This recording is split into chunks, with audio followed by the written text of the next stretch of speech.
All right. So today I'm joined by Pat Zietlow Miller. Thank you so much, Pat, for joining me today. Oh, thanks so much for having me.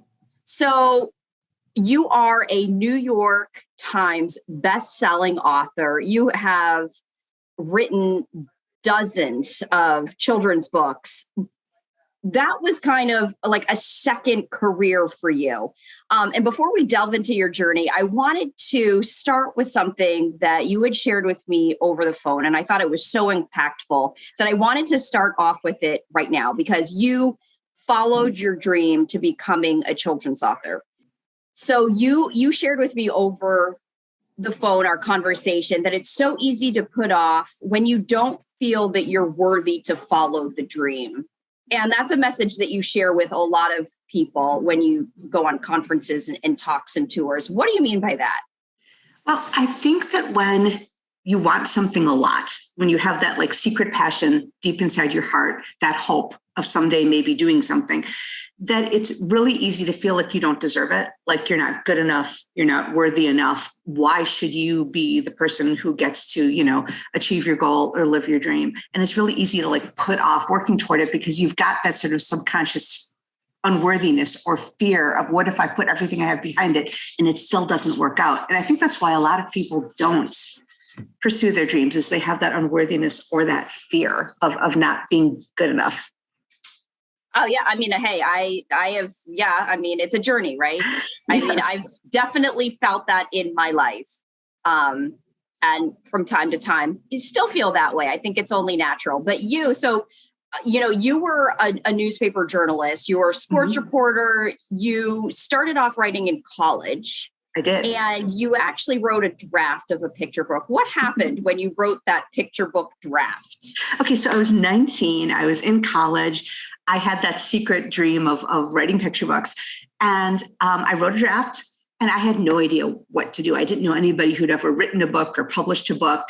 It was before Google existed. So I looked in the inside of a book. I found the address of a random publisher. I mailed the manuscript off.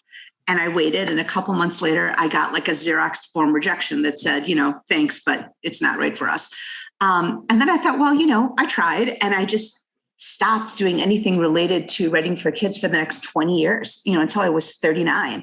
And I think that was just because I was young, and I thought, well, I tried and it didn't work, But when I was 39, I was a little smarter, and I was like, well, maybe I should try again. So what was it when you were 39? What was it about that time in your life, kind of where you were, personally, professionally, that you felt that urge once again to try and pursue your passion? Well, I mean, a lot of things in my life were going really well. I had a job I liked. I was married. I had 2 wonderful children that were small. And I was reading them a lot of picture books. And it reminded me of how much I loved picture books. And it reminded me of that kind of dream that had been kind of hanging around in the back of my head. And by this time, I was more mature. I was smarter. Google existed. And I thought, I didn't really try the first time. I thought I did, but I really didn't. And if I don't try now, it'll be the one thing I look back on when I'm 90 and like regret not really putting everything I had behind it. So that's when I really decided I was going to treat writing for kids like it was a job, even though it wasn't, paying me anything. So you went about it, you took that risk, you took that leap, but you did it very strategically. I mean, you didn't quit your job. No. So you, in addition to your full-time job, you also then were writing, and you were saying probably after the kids went to bed, so how long did that take you? I mean, what was that? Well, it took me 4 years from that epiphany at age 39 until I sold my first book. And during that 4 years, I was reading a lot of children's books. I was researching what made a good children's book. I was learning, and I was writing all the time. Like you said, after my kids were in bed, and something's got to give, And so for me, it wasn't my day job. It wasn't my family, but it was some of my other, I stopped watching TV. And I just decided I didn't care if my house was messier. And so after the kids were in bed, that's when I wrote. 4 years, I got 126 rejections during those 4 years as I was sending things out before I got my first yes. So, but I just decided I was going to treat it like it was a job and devote time to it and do my best to make it happen. So 126 rejection letters. Yeah. You kept on going. How did you get through that? Because it's hard. I mean, one rejection letter is hard, 126 and again, you're pursuing something that is so deeply personal to you. How did you work through that? Well, I mean, rejections aren't fun. I mean, they're painful because you try to tell yourself it's not personal, but it feels personal.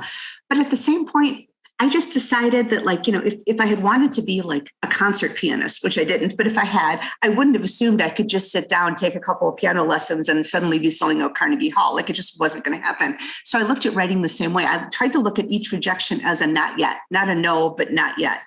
I like that. That really helped me, like, okay, it's not ready yet. So I'd work on the story some more. I'd learn some more. I'd go to some more conferences. And I got just enough little positive reinforcement along the way to keep me going. Like it would be a no, but there'd be a little note where they said, cute, but not right for us. Or, I'd like to see something else that you wrote. So I'd get enough little encouragement to keep me going. And plus, when I can be kind of tenacious when I want something. And I just decided that I was just going to keep going. I like that, though. I mean, and I haven't heard it phrased that way, but I love it. It's not a no, it's a not yet. And that really helps put it all into perspective because there's still that hope. Yes, there's still that hope out there. Building on that, I'm curious because I'm someone who tends to want everything to be like super perfect before I put it out into the world. How did you overcome that? Because, you were obviously still submitting and refining as you were going. How did you get that courage to just say, you know what, this is the best that I can do now, but still put it out there instead of waiting until you feel like you've crafted the jewel?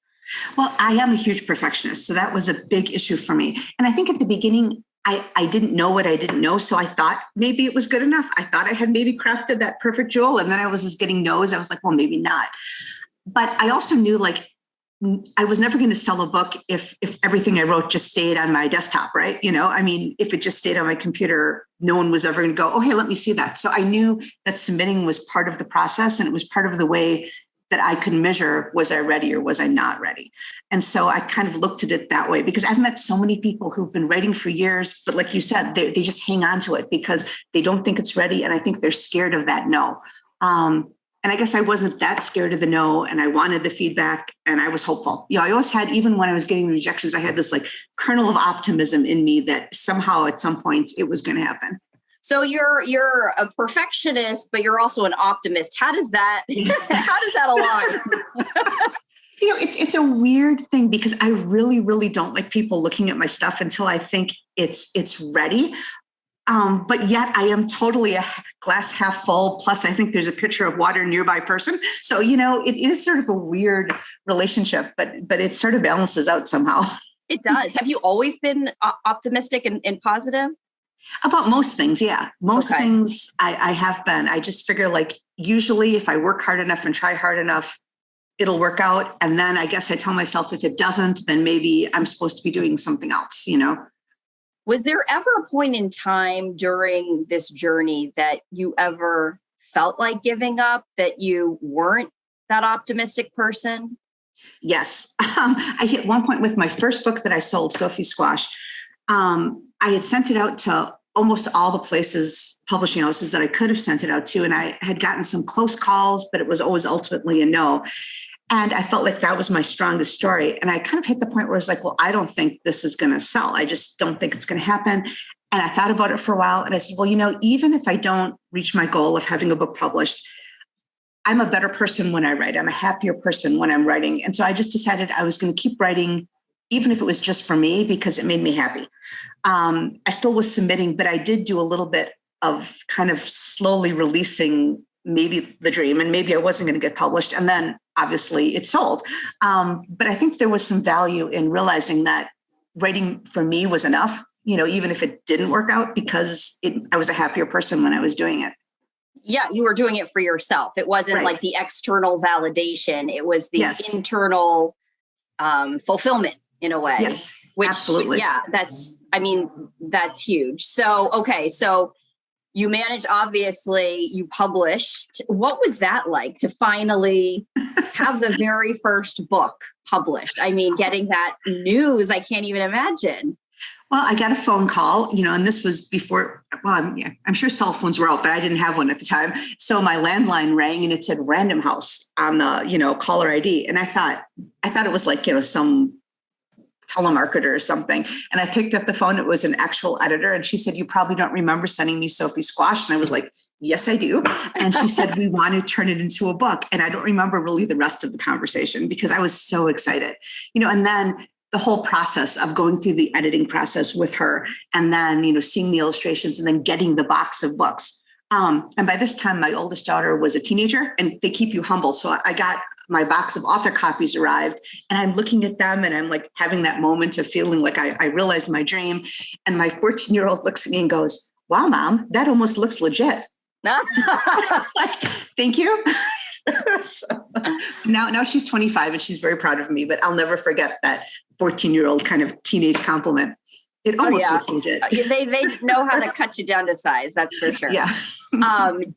Did you feel like, okay, I've made it, I am an author, or did that feeling of I am an author, like, you're not playing one, you're not hoping to be one, you are. Was that immediate or was that like also a process? Well, it's interesting. Initially, it was immediate. I felt like, yes, I did it. I'm an author. Everything was great.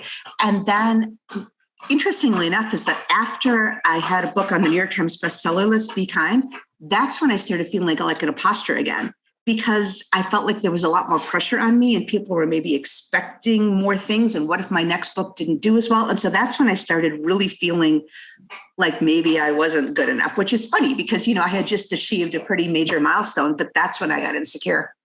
So how did you work through that insecurity? Because it's interesting because very highly successful people, you would think, gosh, they're probably the most confident. And yet people that I've met, sometimes they are the most insecure people. And you're like, how could you be insecure? So how did you work through that?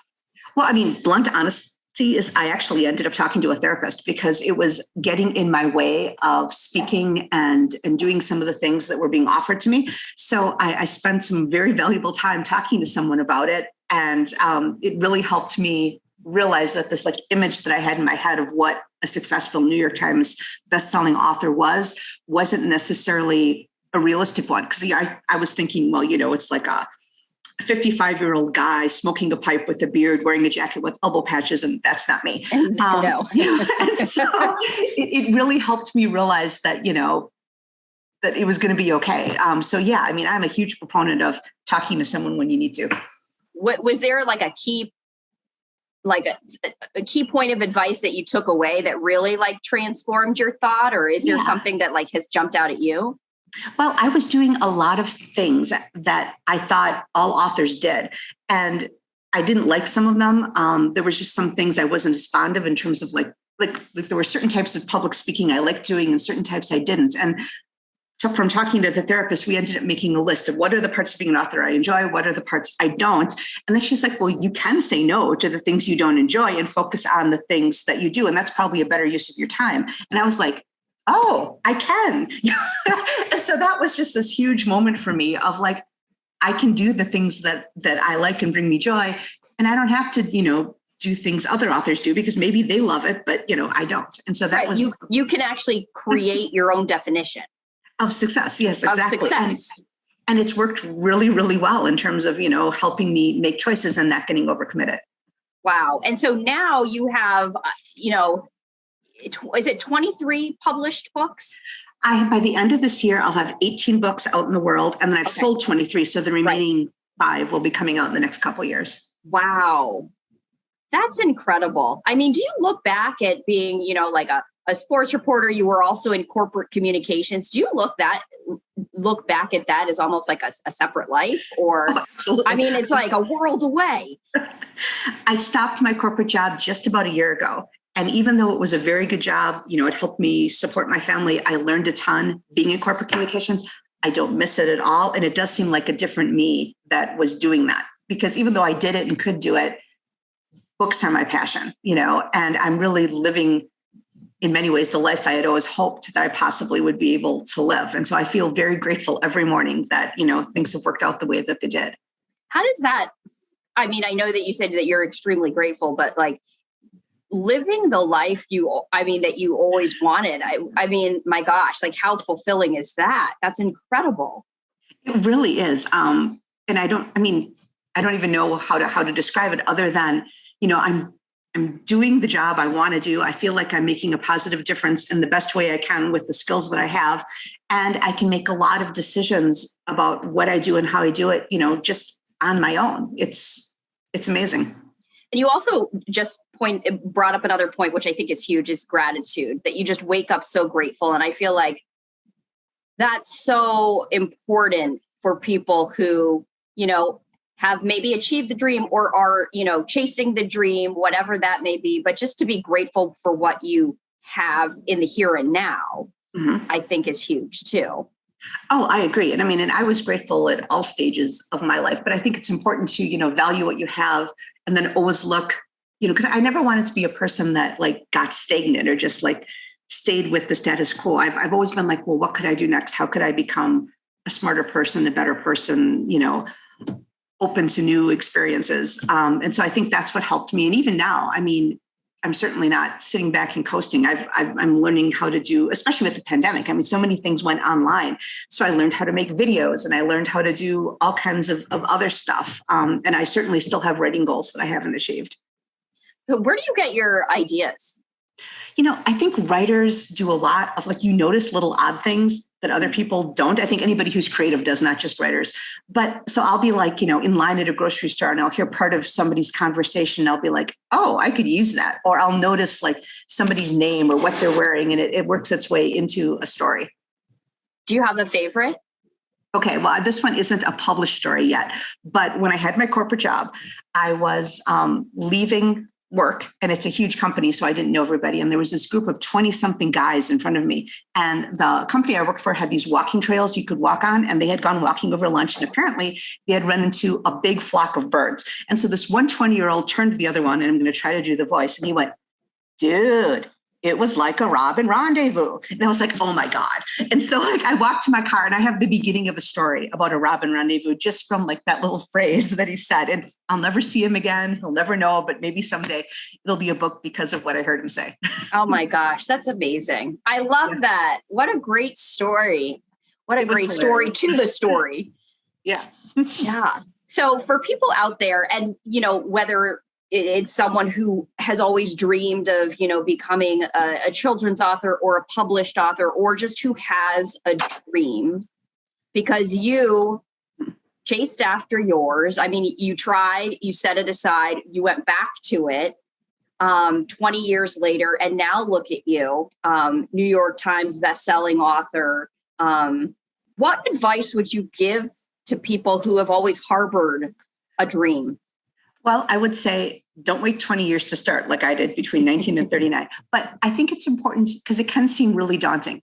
But you can find small steps that you can take. You can do one little thing a day to bring you closer to your dream. Because I know a lot of people have challenges in life. You've got responsibilities and you can't just ditch it all to go after a dream. But there are things you can do. What's one little thing you could do each day to get you closer to what you want? And that's what I tried to do, because I felt like I was making progress, because one of my books, Be Strong, there's a line that says, tiny steps are fine as long as they take you in the right direction. And I think that's true when you're pursuing a goal. If you know where you want to be, what gets you closer to that goal, even if it's just a little incremental thing. Is there any other advice or any other experience that you've had in your journey that you would want to share with folks out there? Well, even after you, like I said, even after you reach your goal, you don't always feel confident. But then, I still get a ton of rejections. In fact, just this morning, I got a note from my agent saying she had sent one of my stories out and it had just gotten passed on by editors. And, that's just part of the process. You're never going to reach a point where the answer is always yes, so you've got to keep revising and writing and growing and working. And even though I am sort of living my best life, it's still not 100% perfect. Yeah. It's a journey. It's a journey. But I love the phrase that you shared, which was, it's not no, it's just not yet. Not yet. And that's such a great way of looking at it, because I think that alleviates a lot of the fear. I think the fear is, it's the no is, it's stamped in concrete. It's forever and ever, but that's not necessarily the case. No, and it's with editors, it's one person's opinion on one thing you wrote. Another editor, there's been many times I've had a couple editors say no to something and then another editor loves it and buys it. So it's subjective, and all you can do is create the best work you can, get it out in the world, and, find someone who has the same vision that you do. And I have to imagine a support system is incredibly important as well.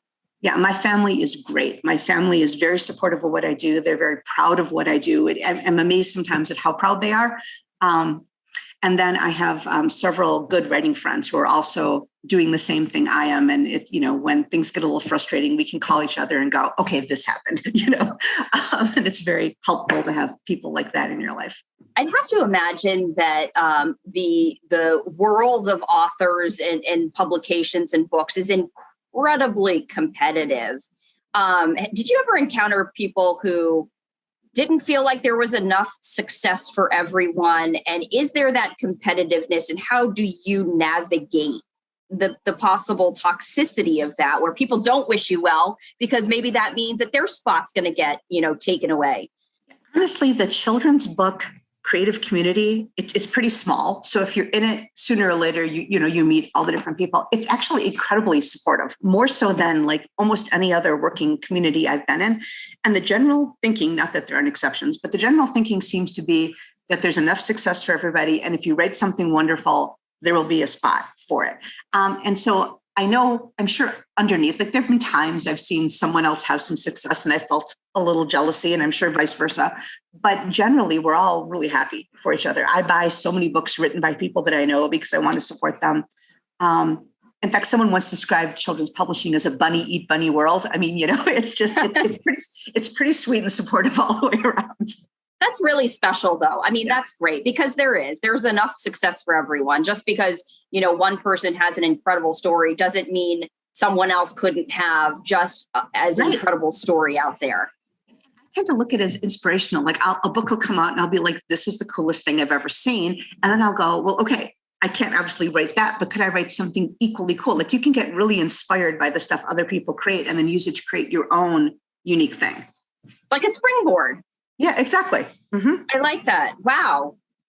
That's a great way of looking at it as well. I mean, the more that someone else shines, that light could reflect on you and you could shine brighter too.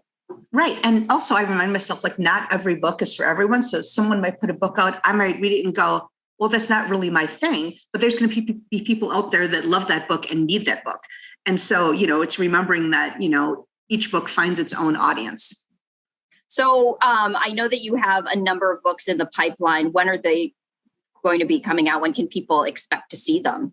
Well, I've got one coming out June 14th called See You Someday Soon, which is, of the 5 I have coming out this year, maybe my favorite, although I probably shouldn't say that. It's about how to love someone who's far away from you.